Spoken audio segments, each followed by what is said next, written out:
That looks more natural than when I wear like natural style makeup and blues and browns and like CSI Dead Body. Oh, yeah, like Laura Palmer in the body bag. Here, it was gay as No, I like holding it. Yeah, It's me kind of too. more. just Welcome back. bonjour. What was the advice you were getting from your mum? Oh, you can't lead a horticulture. That's what she once said to me. Was she talking about me? Probably. Maybe. Listen, I'm both a whore and cultured, so Period. I feel... Same. Yeah. Cheers to that. Cheers to being cultured whores. Are we like the fat Trixie and Katya? Yes, I was just gonna say that.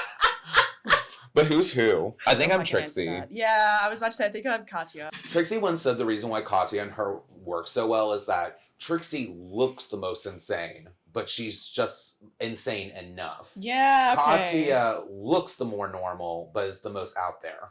I believe that. Also pink, goth. Yes. I love a big Chicago. city. Yeah. I love Chicago, but... I'm Australian. Okay, so the best way to describe Chicago to someone that's never been to Chicago is imagine if Brooklyn and Queens was just the city. Oh. That's Chicago. I'd live there. Yeah, you would actually thrive in Chicago. I believe it. Yeah. I've also been told I should go to Berlin, Well, I mean, where all the goths you are. kind of are like a Weimar goth. Like, Who, me? as you wear the Weimar girly on your tie. I hate you. I love her. No, Oh, you no, love her. No, I love her. You.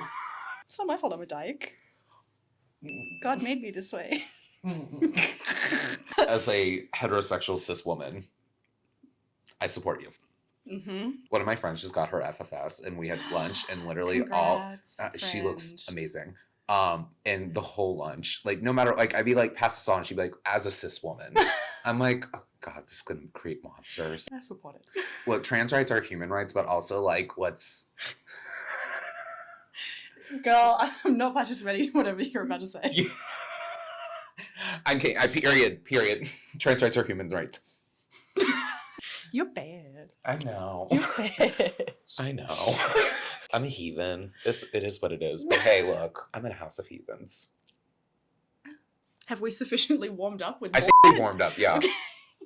I think we definitely warmed up. Okay, so welcome back to an episode on my channel. Is it the first? Is it a continuing? I don't know. We have no social media plan. But this is my lovely friend Harlow. Harlow, can you tell us what you do? My name is Harlow. I am a social media content creator. I specifically make content around vintage style and classic film history and reviews. Hello.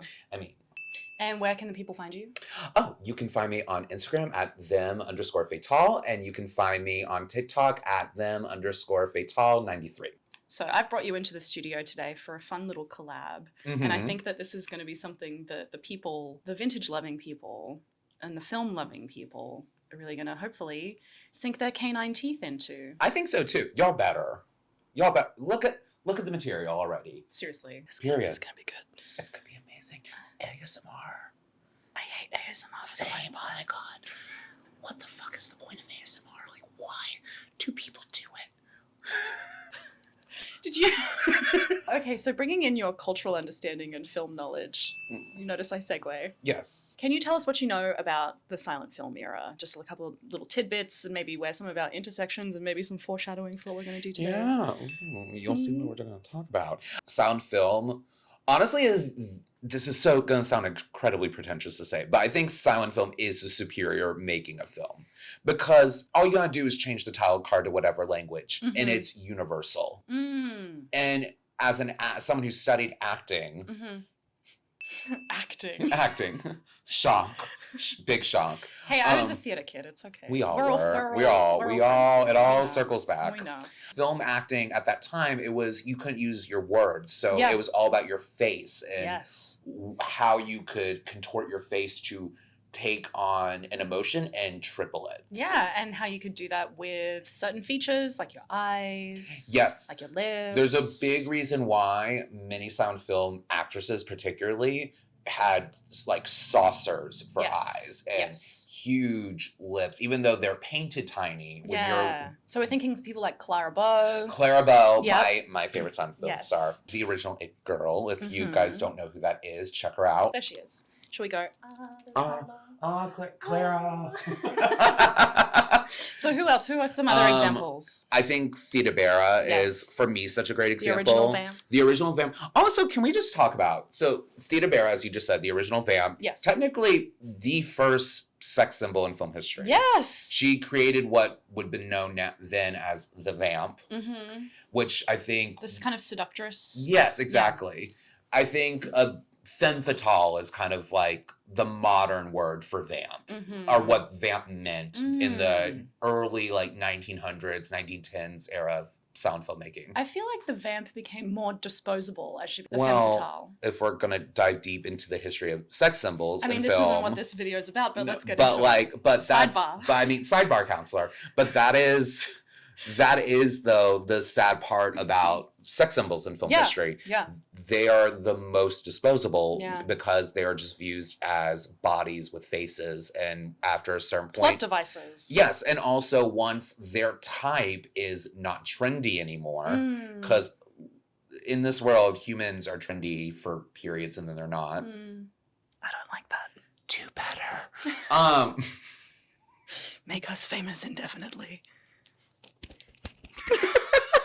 But yes, especially in her time, her type went out pretty quickly, but also jazz age and the youthquake of the 1920s. I like the phrase youthquake. I mean, they used that to describe the 1960s at the time, but when you look at what was going on in the 1920s, especially in film and fashion, it was a youthquake happening. It was all about skirts getting shorter, and it was all about heavy makeup and women drinking and smoking and riding in cars. And agency. And pants. Women in pants. I'm saying next to a woman in pants. Does it make you nervous?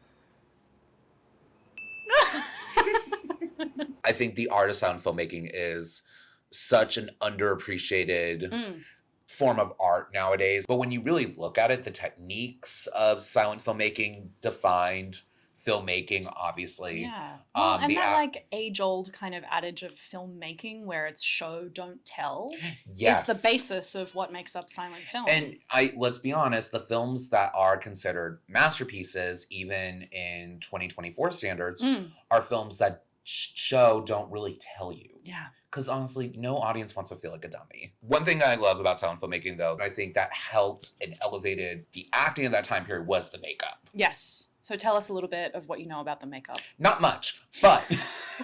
I'm so glad I brought you here today. You knew what you were getting. You knew. Don't blame me. I feel like I chose wisely. You did. You wanted to have a good time, and here we are. Oh, I mean... But... The people want entertainment. And... With a sprinkle of history. Yes, and that's us. Yes. Entertaining, but also loves to talk nerd things. Yes. And nerd things like film and makeup. And just playing dress up sometimes. That's real fun. I mean, and by sometimes, I mean... I'll never forget one time I had a friend who I was discussing maybe getting into drag, and they looked at me and went, Harlow, you live in drag. You don't have to get in drag. And I was like... Valid, very fair. It would honestly be it's a read. I'm sorry. It's a read, but also fair, real. Yeah. Because I am. Yeah. So this is. But that's what we love about you. Yeah. This is my normal. This is my sit down and hang out with a friend look, and I'm cinched in a belt. I mean, you do look great. So.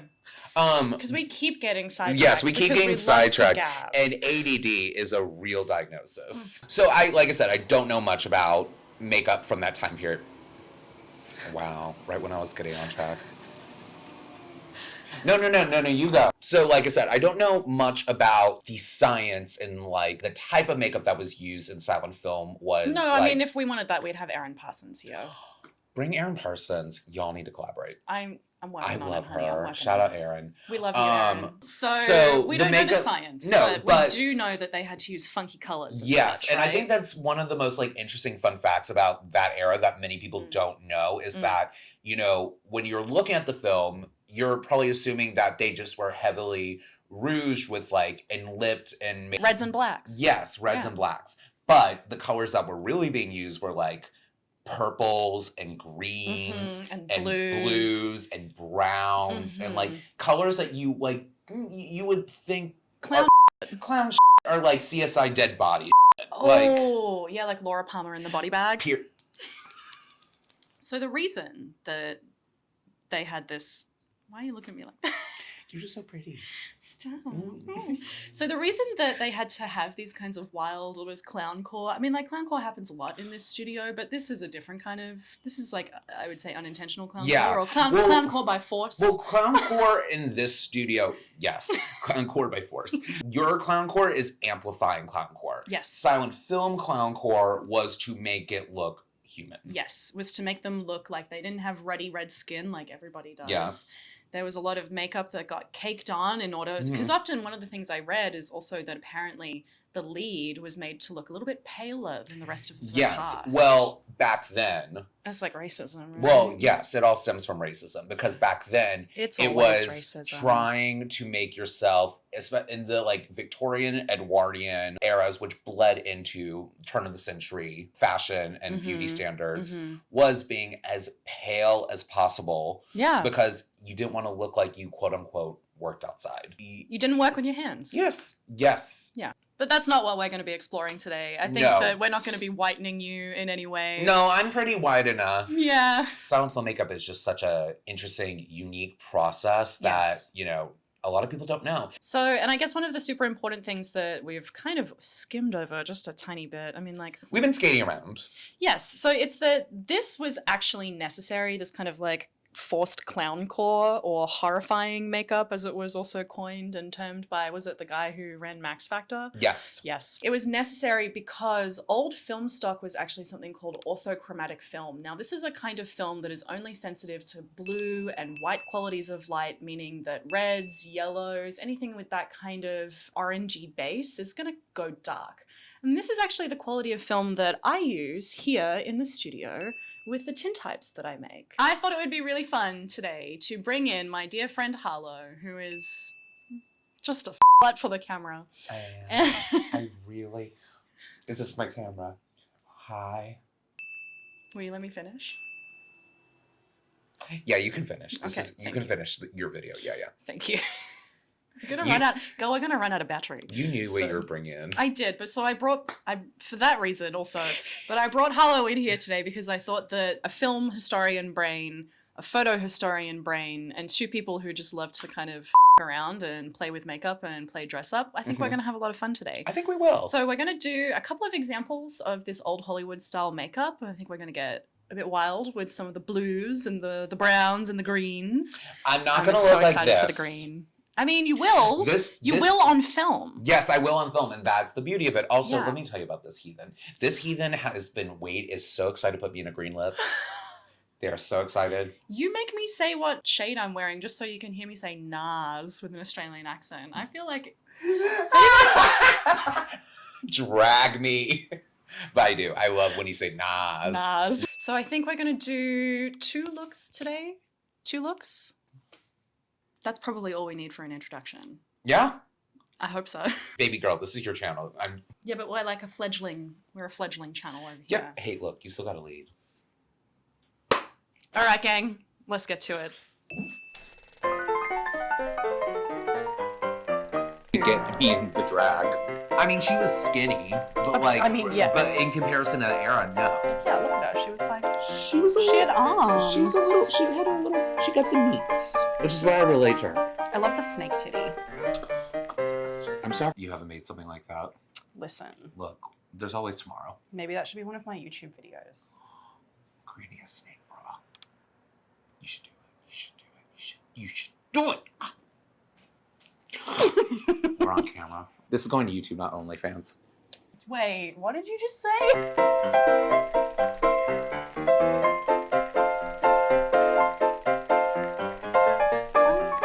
Blue Moon.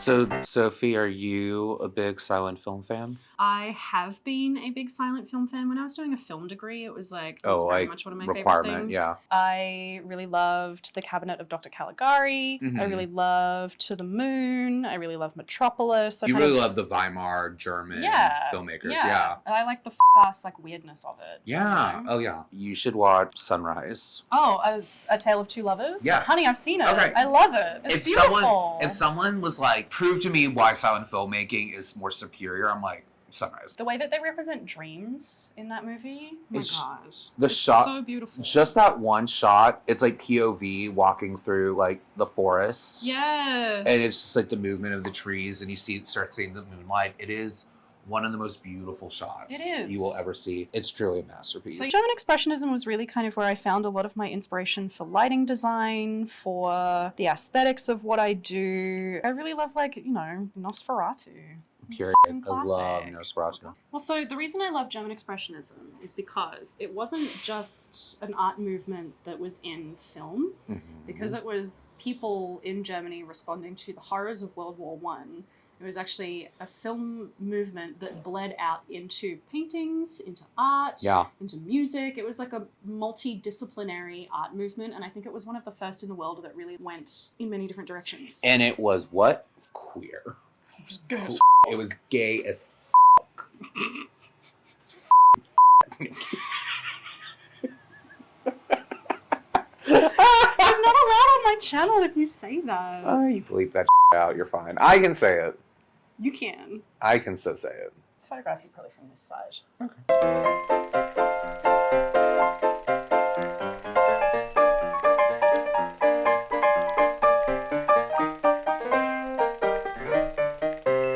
So what we're looking at is a face of makeup that should have green rendering kind of like a pinkish lip, I reckon. Pretty natural. We hope. So we've got like a really nice kind of shading that should hopefully have like the inner corners of your eyes pop a little bit. Are we doing anything for are we doing blush or cheek or? Oh yeah. So I suppose we could do a really soft pinkish kind of tone. So keep in mind, the more you do it, the darker it's going to go, so don't do too much. It is wild.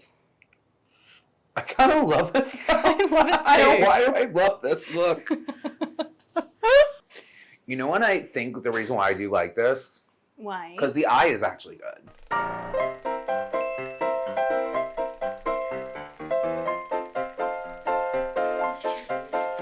Yeah, dark sliders in. I'm gonna go develop this there, boy.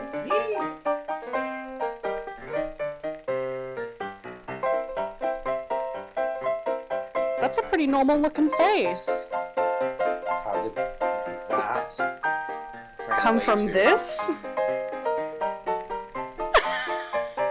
That looks more natural than when I wear like natural style makeup. Hello. So you're doing another like little Cupid's bow? Cute. Tell the people. I'm doing a Cupid's bow.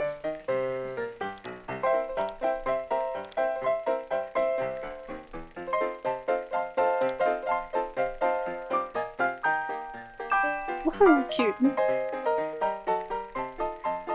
Yeah, where do you want the rat? Well, what are you?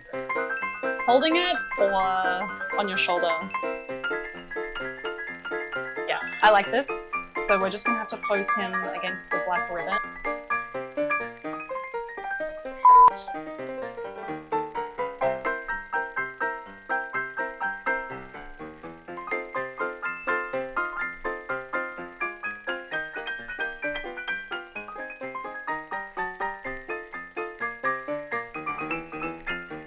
Look at those girls. Very different. Well, hey, it's me from the editing table. I wanted to walk through the results of this photo session with all of you and really kind of dig into just how complicated photographing different colors can actually become on orthochromatic film. Starting off with a side-by-side, I will be realistic with all of you. I did change the lighting just a little bit for the second setup. I really wanted to increase the contrast and shadow values of this particular exposure and just really lean into the vampy qualities. I think straight off the bat, the most noticeable thing is the lip color. We went from that vibrant green lip that, depending on what your imagination prefers, could be a kind of soft pink or peachy color. And then there's the red lip in the second photograph, which is like so bold, so extra, so dark. So the first setup, the natural look, I actually thought it would be really nice to give you all a side-by-side with an iPhone photograph of the same setup. Immediately, what is most obvious is clearly the lipstick, but then also I really love how the bright blues around Harlow's eyes have really served as highlights, and the subtle brown shading in the socket has really just given us a little bit of depth to Harlow's face, especially when the light that I chose for this particular setup was more of kind of flooding the image, more like how traditional lighting would have played out on those film sets. So for this setup, I actually also put Harlow in a blouse that was going to show us just how these colors do render. You can see that the orange has kind of gone a mid-tone gray. To the left over here, under the arm, the reds and the oranges have kind of gone, you know, another mid-tone kind of gray. The beige and the blue have gone quite bright and almost white looking. You may be surprised by the fact that the green in this blouse has actually taken on a darker value than you may have anticipated. I'll get into that in a little bit about why certain fabrics and colors may not render the way that you expect them to. But before I do, I just wanted to point out that Harlow's beautiful red nails have actually, especially on the hand up above, have actually disappeared into the ether. And I feel like this is such a good carryover into our second setup. I love it so much. This is maybe the most photo of Harlow that I have ever created. You'll notice that those red nails that disappeared in the last photograph, because acrylics are really shiny, they actually have this beautiful highlight value that pops out. While they have gone so dark they're basically the void, we still get some dimensionality. We still get some light. We still get some jazz. I'm going to talk about the makeup next. The red lipstick obviously has gone dark, and I love the quality of this. This is what I do in most of my portraiture. And I love how the dark values that I put across Harlow's eyes, so dark browns, you know, smoky blacks, have really given us that kind of intense quality that many of you will recognize from silent film makeup. And now the yellow contouring is what I want to talk about next. You can see it subtly over here on the right, kind of down the side of Harlow's forehead, kind of contouring under the cheekbones and a little bit around the jawline. You can see how they really added a little bit of extra depth and dimension to the shadows that are coming down the side of Harlow's face. And I think what really stands out for me especially is the highlight that runs down the bridge of Harlow's nose. Now I did use, I think, a blend of blue and shimmer, like a white shimmer for this. I mean, just because I guess I'm used to looking at this kind of stuff, that to me is one of the most obvious kind of highlight points that feels like it's been added via makeup. I think one of the most interesting things about this photograph is actually the pussy bow on this particular blouse. Now, looking at the iPhone side by side,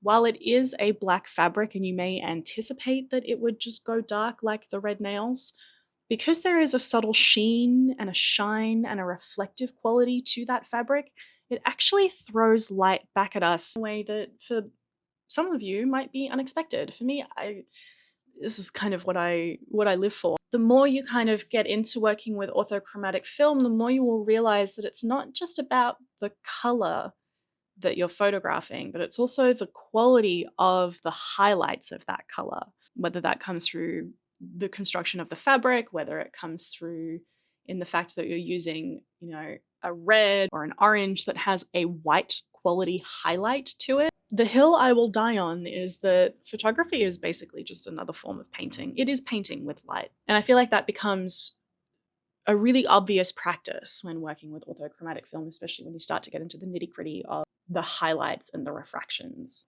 This was really fun. If there's anything else that any of you want to see photographed on orthochromatic film, please let me know. I am already working on my next video for all of you. I am photographing some Australian eucalyptus for an exhibition that I have coming up in the new year. So keep an eye out for that content. It will be coming probably in about a month. I think that is it for today. I'm so glad that you joined me here. I hope that this was informative and fun and interesting for you as much as it was fun for me to make. And I'll see you next time. See you later.